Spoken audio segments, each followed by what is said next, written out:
Gaano kahalaga sa iyo ang paningin? Gaano kasakit o kahirap kapag lahat ay madilim? Ngayong bagong taon, kailangan bang lagi nating nakikita ang daan para malaman ang tamang direksyon? Walang malabong usapin dito. Ako po si Win Gatchalian at welcome sa For the Win, ang panalong-panalong podcast para sa mga lumalaban, bumabangon at siyempre, mga nagwawagi.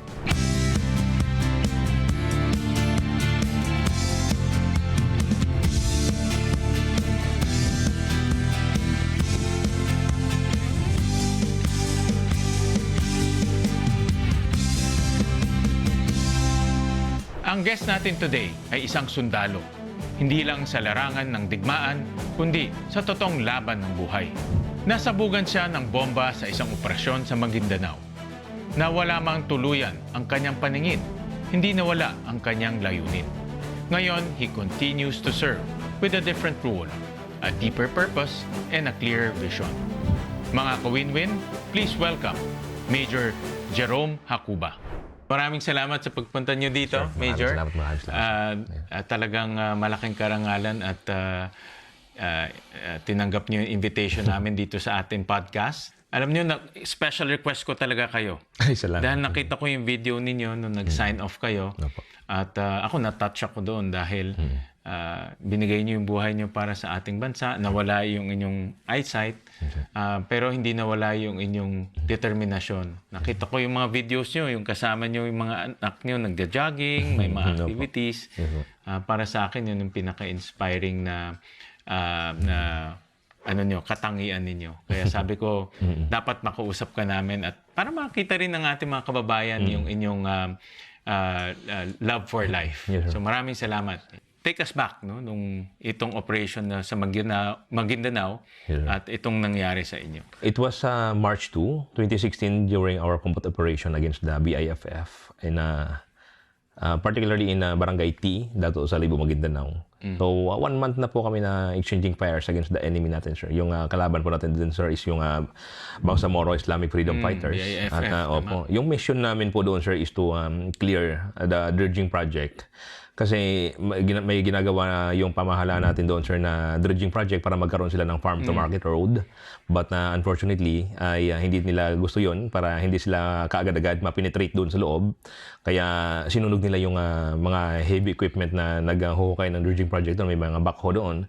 So yun po yung na-reinforce namin doon. At expected na po talaga, sir, namin yung IEDs na doon nakatanim sa area. Kaya sobrang ingat talaga namin na maglakad. Ako po ang platoon leader ng 62nd Division Reconnaissance Company under ng 6th Infantry Division ng Philippine Army. At pag-angat namin doon, sir, sa Pilapil ay winelcome na kagad sila ng pagsabog ng isang IED. Yung platoon sergeant ko ay sumunod sa akin. Dito po siya dumaan sa kaliwa ko.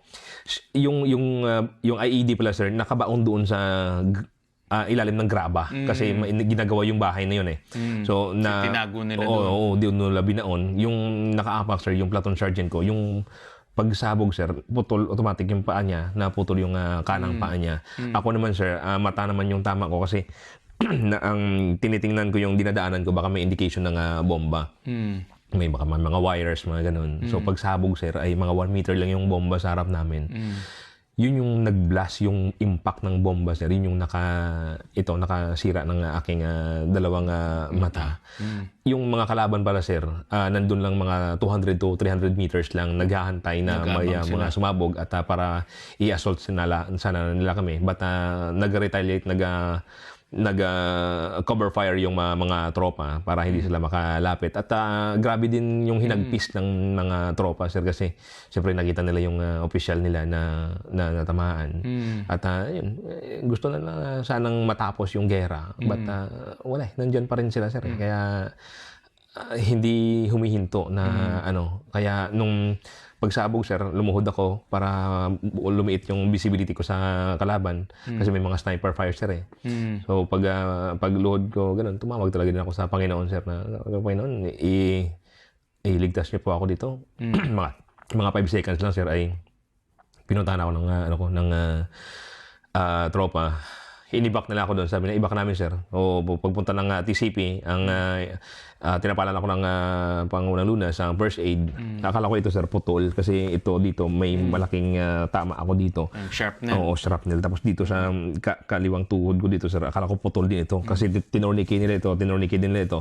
At saka naghihilamos ako ng sarili kong dugo dito, sir. Kasi yung ano talaga, sir, ay marami talagang sira. Yung, alam ko na, sir, na ano yung dugo ay talagang, ano, sir, parang pinapaligo ko na yung dugo ko noon, So, Pero nakakakita ka pa nun? hindi na, sir. Talagang wala na. Wala na, Instant na wala na yung... Pero hindi ko inaakala na mabubulag ako noon, sir, kasi akala ko puwing lang, sir, Puwing, kaya nakapikit lang ako all the way. March 2, tinawagan yung misis ko.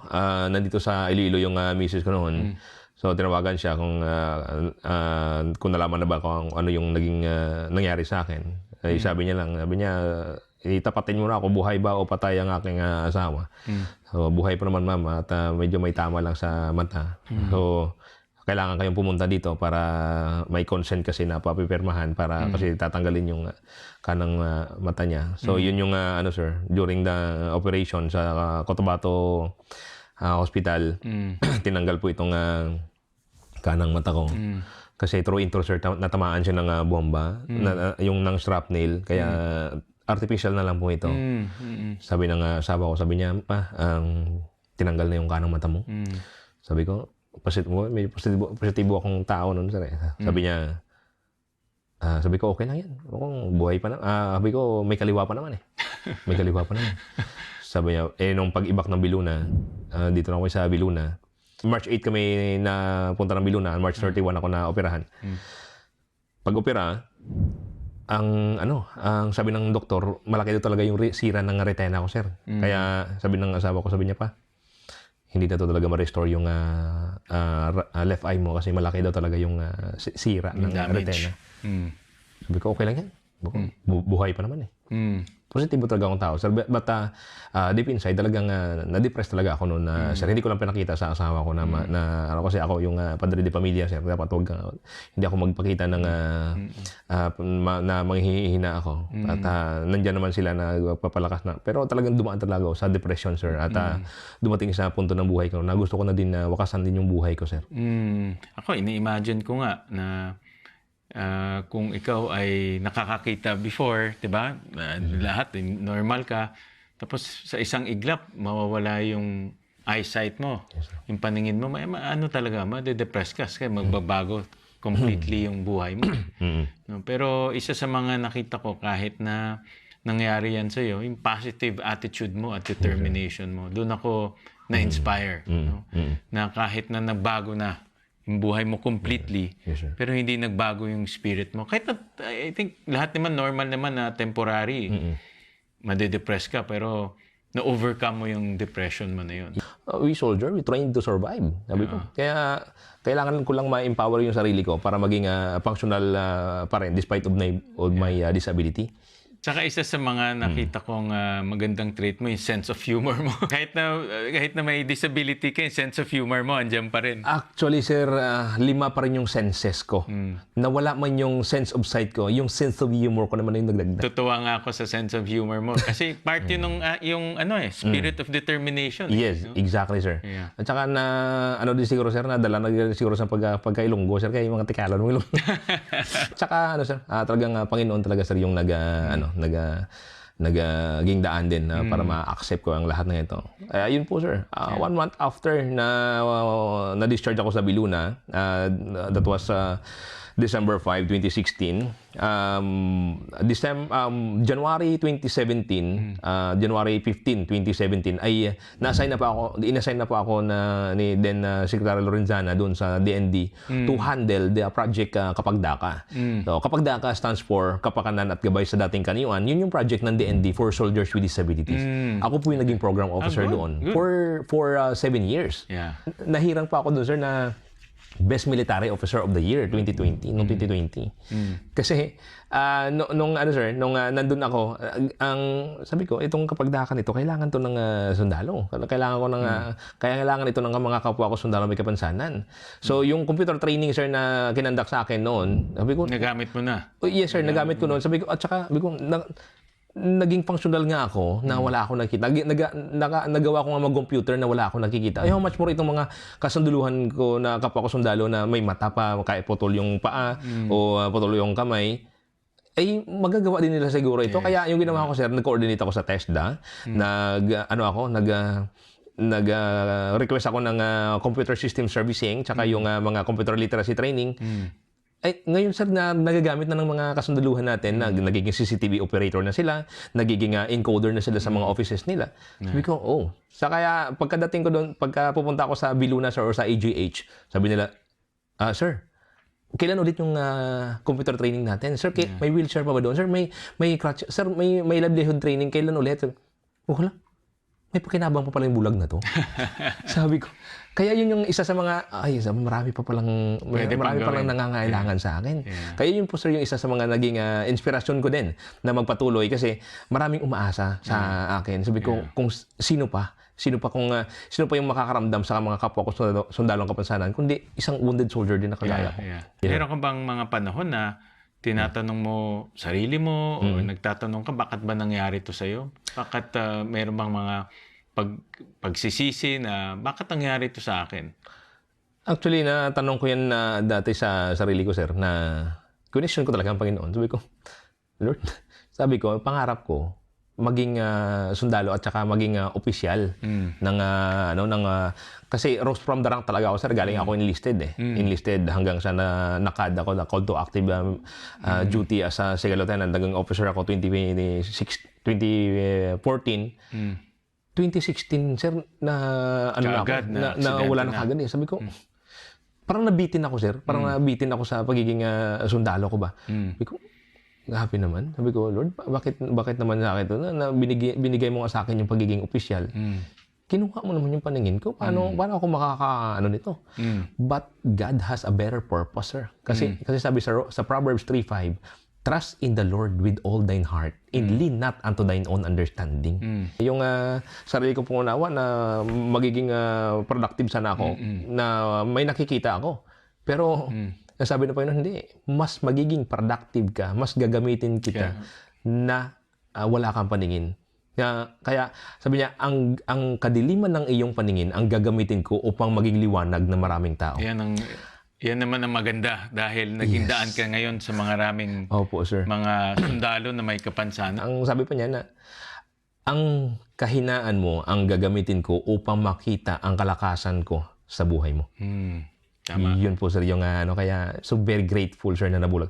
Nagpapasalamat ako ngayon, sir, ako nabulag. Kanina, Major, nasabi nyo na na-depress kayo nung nangyari ito. Paano nyo nalampasan tong depression ninyo? Actually, 4 months, sir, yung depression ko doon sa 4 na buwan lang ako nakamukmuk doon sa kwarto ko na nagtatanong nga kung ano ba yung bakit ganito? Bakit ako pa, Panginoon? Ano ba yung gawa ko? Sabi ko, yun nga po yung nabinigay mo nga yung sa akin, ba't kinuha mo naman yung paningin ko? Kaya naka-recover ako noon, sir, nang nakapag-aral na ako doon sa isang computer school for the blind. Sabi ko nga, na nagagawa nga nila na ito, na wala akong nakita. Kaya yung nagpa-inspire sa akin na, sabi ko, magiging productive pa naman din siguro ako kasi sundalo ako may sahod ako na nakakagawa nga sila na wala tong mga sahod mo. How much more ako na kaya inisip ko sa sarili ko, sir, na mata lang yung nawala sa akin. Sabi ko, may pandinig pa naman ako, may 4 senses pa ako na titira. So sabi ko, i-maximize ko ito para maging functional pa rin ako. So slowly na-realize nyo na hindi naman end of the world yun. Opo. Yun po, sabi ko, may buhay pa naman ako May mga anak ako na umaasa sa akin Si Papa, na gano'n. Kaya nakikita ko sila sa social media. Very active sila sa social media, mga anak nyo. Sabi ko sa kanila, sir, sabi ko, mga anak, inalaw ng Panginoon na mabulag ako para makita kayo araw-araw. Kasi kung ako nakakikita ngayon, nandun ako sa field. Baka patay na nga ako sa Marawi. Kaya I'm so very grateful na wala akong paningin ngayon, na aasikaso, na aalagaan ko kayo, na a-advisean ko kayo. Hindi ko man kayo makita physically, but I can see your heart. But I can see your love. So yun yung ko sa kanila, sir. Kaya naging maganda yung bonding namin. I think you see the blessing rather than Yeah. Diba? Magmukmuk o maging depressed Exactly, sir. sa nangyari. Sinong naging liwanag literally sa madilim na yugto ng buhay ninyo? Number one, sir, is ang Panginoon at yung tulong, sir, ng aking pamilya na nandyan sila, na mga anak ko, at yung mga kapwa ko sundalo may kapansanan, sir. Na, kasi pumupunta ako sa kanila, yung mga tropa, na naghihingi ng advice kasi ako yung officer. Ano ba yung kailangan nilang gawin? So, doon ako naka-recover, sir, na meron pa pala akong pwedeng gawin. Meron pa pala akong... Sila yung naging liwanag, naging Yes, sir. inspirasyon sa... Sila yung naging inspirasyon ko, sir, para magpatuloy na marami pa pala akong pwedeng ma-inspire na mga tao na sa kabila ng aking pagkabulag ay may nakita ako na mas brighter future para sa akin, para sa aking pamilya at sa ating bansa.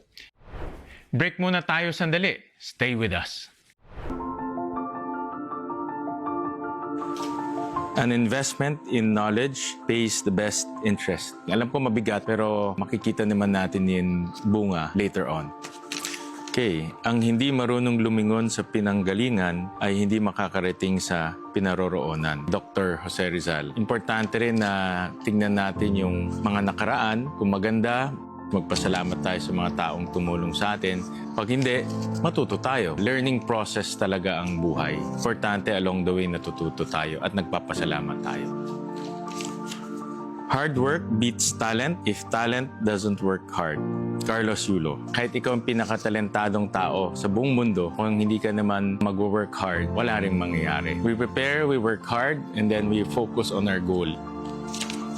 Your work is going to fill a large part of your life, and the only way to be truly satisfied is to do what you believe is great work. One of my idols is Steve Jobs. Find something you like to do. Importante yung passion and you like what to do.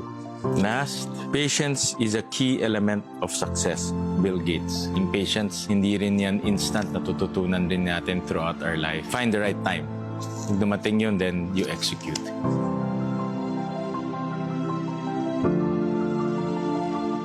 Ayan, we're back.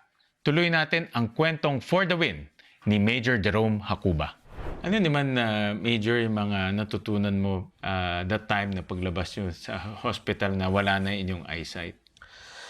Yung natutunan ko doon, sir, is number one, trusting God. Kasi the message of my blindness is trusting God. Trusting the plan of God in your life. Natutunan ko doon na magtiwala sa Panginoon kasi wala na akong nakikita, sir. Wala na akong nakikita. Kaya sabi ng Panginoon, wala ka nang nakikita, hindi ka pa magtatiwala sa akin. Kaya it's a matter of trusting God kasi yung kasama ko, kung sino yung magiging kasama ko, pwede nila akong gawan ng masama, pwede nila akong gawan ng itulak nila ako doon sa MRT, masagasaan ako ng MRT, tutulak nila ako doon sa bangin o whatever, o lasunin lang nila ako, pwede nila akong gawan ng but I trust the Lord. I trusting God. Kaya the message na natutunan ko doon ay trusting the wisdom ng Panginoon sa ating buhay. Before, nung meron pa kayong eyesight, ang inyong pananampalataya, mas matibay ba noon o mas matibay ngayon? O pareho lang? Hindi actually, sir, ganon. Nasa mundo talaga ako noon na na wala akong kilala akong Panginoon for the information, may Panginoon, but not intense this time. Kaya sabi ko po na kung saan ako nabulag, doon pa ako nakakita. Doon ko pa nakita ang totoong liwanag ng Panginoon sa buhay ko at ang totoong purpose ko dito sa mundo. Balak niyo ba maging pastor one of these days? Siguro, sir, baka evangelist lang. My mother is a pastor. Wow! Meron kaming simbahan dito sa likod. Really? Yeah, one of these days, baka may invite ka na. Sige, sir. To share the scriptures. Yes, At again, inspiration Kailangan, lalo na ngayon, Major, na babalitaan yun, daming suicidal cases. Flood control issue, may suicidal cases pa, diba, may nangyari.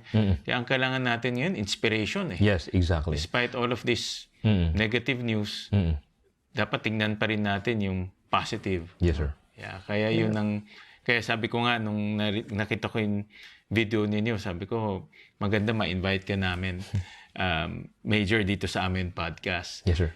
Nakita ko very active kayo sa social media, no? Yes, sir. Meron kayong para kayong content creator rin. Yes, sir.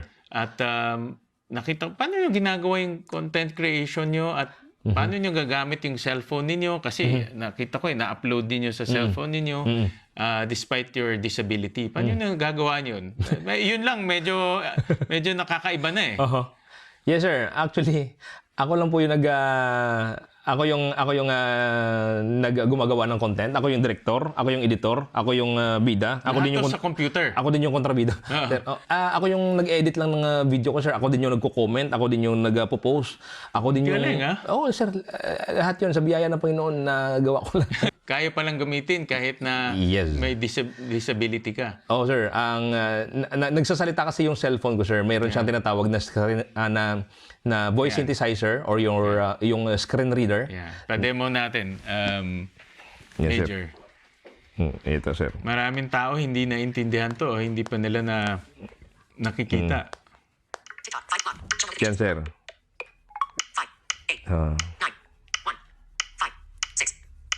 Meron siyang tinatawag na voice synthesizer, sir. Sa iOS, meron siyang tinatawag na voice over. Sa Android naman, talkback naman yung tinatawag. Hindi siya application, kundi naka-built-in na siya sa cellphone. Yun yung accessibility feature ng isang phone para ma-access siya ng isang visually impaired. Okay. So, i-on mo lang siya, magagamit mo na yung cellphone. Mananavigate mo na siya. Pwede ka rin mag-edit diyan ng video. Yes, sir. Galing ha? Parang any feature pwede mong gawin diyan. Oh, yes, sir. Maliban lang doon, sir, sa pag-edit ng photo kasi siyempre medyo technical na lang talaga na talaga. Yung video, sir, in-edit ko, siyempre naririnig ko yung end kung saan ko sa ikakat. May oras yun eh, may oras sir. So, doon ko sa pinupuntahan para ikakat ko doon. So, end, yung start tsaka yung end, yun yung kinukuha ko lang sa gitna. Sample, yung 5 minutes yung aking naging video, yung raw, ikukunin ko lang yung from 2 minutes to 3 minutes. So, yun lang yung ikakat ko na sa doon. So, yun yung magiging output ko na. So, i-save ko na siya at saka ipopost doon sa Facebook. Nakikita namin napapanood ko sa social media, kayo nag-edit nun? Yes, sir. Kasama niyo anak niyo, may Yes, sir. ginagawa ka. Galing. Wala nang iba, sir. Galing. Opo. Kala ko meron kayong content creator gumagawa para sa inyo eh. Wala, sir. Kaya sa mga kapwa ko content creator, nagagawa ko nga mag-edit na wala akong nakikita. How much more po kayo? Ang galing ha. So pinapakinggan yung feature, no? Oh, sir. Feature. Nandyan lahat, sir. Kaya tinawag siyang screen reader kasi binabasa niyo yung screen. Oh, screen reader nga siya. Diyan kayo nagna-navigate. Oh, nananavigate ko siya, sir. So, swipe ka lang ganun. So, lahat ng mga dyan, nananavigate ko. Ano ito? Natutunan yung mag-isa o tinuruan kayo? Doon, sir, sa Atrib, doon sa Computer School for the Blind sa New York ko na pinag-aaralan. New York ko ba wala, sir? New York ko ba? Sample itong video, yung sample ng video. Wala ako nito. Oh, so, yung video. So, next. Dapat marunong kang makinig at umintindi para magawa mo. Yes, sir. Not only na narinig mo, kaya dapat dinidinig mo. O iniintindi mo yung Kaya sabi nga, faith is cometh by hearing and hearing by the word of God. Galing. Ngayon, alam na natin kung paano yung ginagawa yung content nyo. Kasi masipag kayo gumawa ng content, nasusundan ko eh. Oo, sir. Advantage, sir, kasi wala man akong pwedeng gawing trabaho sa bahay ay hindi man ako bagay, utusan mo naman ako ni Mrs. minsan maglaba, nakapag pa naman ako. But pagka lull time, diyan na ako. Pagkatapos ko makipagkulitan sa bata, nagpo-post ako sa At saka yung ko din, sir, na para may mga naghihintay sa akin ng mga followers na naman ba yung inspiring movie, inspiring video ni Captain Blind. So, yun po yung ko na maraming nagko-comment, sir, na sir, ang nakuha mo yung stress ko, na stress reliever kita. Well, Major, sabi nila bagong taon, fresh start. Para sa inyo, saan kayo nakatingin ngayon? Sa puso, sa pananampalataya, sa paninindigan? Ano ang inyong focus ngayon sa bagong taon? Yes, sir. Ang focus ko, sir, ngayong bagong taon ay unang-una sa pananampalataya at sa paglilingkod sa ating bayan. Kasi since na pinakontinue ako ng ating Pangulo sa aking serbisyo, ay ano yun sir it means may tiwala ang Pangulo sa akin na I can still do my duty despite of my disability. Kaya ipapakita ko din sir sa Pangulo at sa lahat ng mga Pilipino na nagpapasahod sa akin na na worth yung sinasahod nila sa akin, na I can still do my duty despite of my disability, and to give inspiration sa lahat. Kaya pananampalataya, kasi pagka may pananampalataya ka, ay susunod na yung lahat sir susunod yung love doon, yung puso mo doon sa trabaho mo. Kasi pagka may puso tayo sir sa ating trabaho, reward will follow. Ako, I've never expect the major rank. There's no way to get this major rank, kasi wala ako sir, hindi ako nakatapos ng platoon leader ko, wala akong company commander duty na talagang ko sir, but promotions belongs to God. Kaya ang Panginoon yung gumawa ng paraan para ma-promote ako. Pero Major, yung isang video niyo na talagang para sa akin, kinalabutan ako yung sinabi niyo na hindi kayo nagsisisi na nangyari ito because dahil nabigyan kayo ng oportunidad maglingkod. Yes, sir. Hindi ganun yung exactly sinabi niyo, pero sinabi niyo na you serve your country at hindi kayo nagsisisi nangyari ito sa inyo. Yes, sir. Pwede niyo bang ma-elaborate o ma-explain ano yung sinabi niyo? Yung isang video na yun, I think yun rin yung nakita ng ating Pangulo Apo. No? At maraming Pilipino nakakita nun. No? Yung sign of video ninyo. Yung sinabi ko doon sir na isang karangalan na mabulag para sa ating bayan. At kahit na nawala man ang aking dalawang paningin, ito ay hindi talaga totally nawala, kundi ibinigay ko lang po ito sa ating bansa. At kung ako ay bibigyan muli ng pagkakataon na makapaglingkod sa ating bayan, pipiliin ko pa rin ang pagiging isang sundalo. Kasi dito ko nakita na ang pagiging sundalo ay doon mo mapakita talaga na ang unconditional love mo doon para sa ang patriotism mo sa ating bayan, na kahit na ano man ang kapalit, kahit buhay pa ang kapalit. There's no greater love there is for a one man that willing to die for his friend, for his family. Katulad ng Panginoong Jesucristo. Binigay niya kanyang buhay para sa atin. Kaya that is the greatest love of all.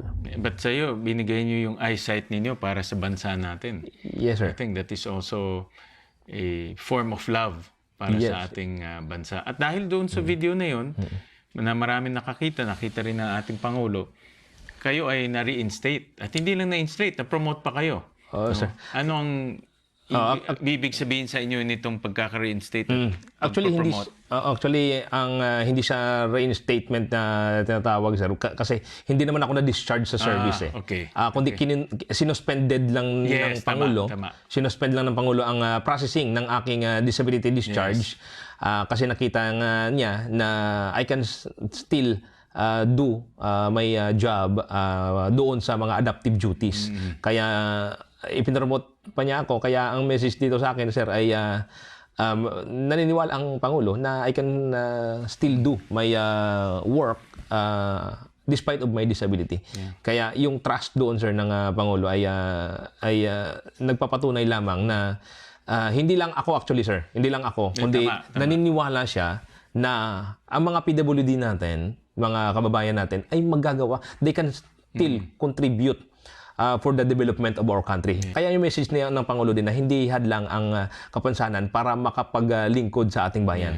So, kung nakakapaglingkod nga ang mga PWD sa ating bayan, how much more yung walang kapansanan? Yes. At saka sa inyo, hindi naging hadlang. Natuto kayo mag-computer, naging content creator pa kayo, di ba? Yes, sir. Nakita ko na tinuturuan niyo yung mga anak niyo with good morals. Yes, sir. So, ang punto ko, hindi naging hadlang yung kawalan ng paningin kundi mas dumami pa nga yung inyong skills. No? Yes, sir. At naging mas productive pa kayo sa inyong trabaho ngayon. At dahil sa inyo, rini-review na ng gobyerno natin itong disability policy ng ating pamalaan. At tama yun, dahil nga marami tayong mga hindi lang pasundaluhan, kundi mga kababayan na hindi dahil sa kanilang kapansanan o disability ay hindi na sila makakapagtrabaho.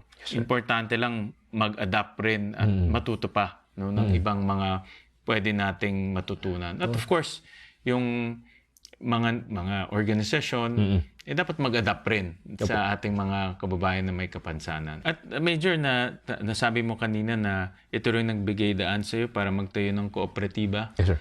Para matulungan yung ating mga kasundaluhan na may kapansanan, may disability. Ito very inspiring rin dahil hindi ka humingi ng charity eh.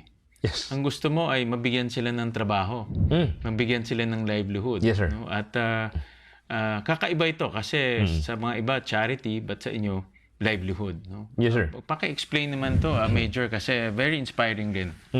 We decided to establish or to organize the Wounded Soldiers Agricultural Cooperative. Based on our survey, 70 to 80% of returning wounded soldiers will go back to their land and cultivate their land. Magiging farmer talaga sila, sir. Kaya, how they can plant kung naka-wheelchair sila? Paano sila makapagtanim kung wala silang kapay? So, we will train them adaptively. So, kaya ako napapasalamat sa Armed Forces na binigyan po kami ng land area, 5 hectares na land area doon sa Nasugbu, Batangas, na kung saan ay dinedevelop namin ito ngayon, sir, into agro-farm, accessible farm in agro-farm tourism industry, at the same time, skills and livelihood training center for our wounded soldiers. So prior to their return in their respective units, dadaan muna sila dito to empower themselves. Mga skills training, computer training, or whatever skills that they are in.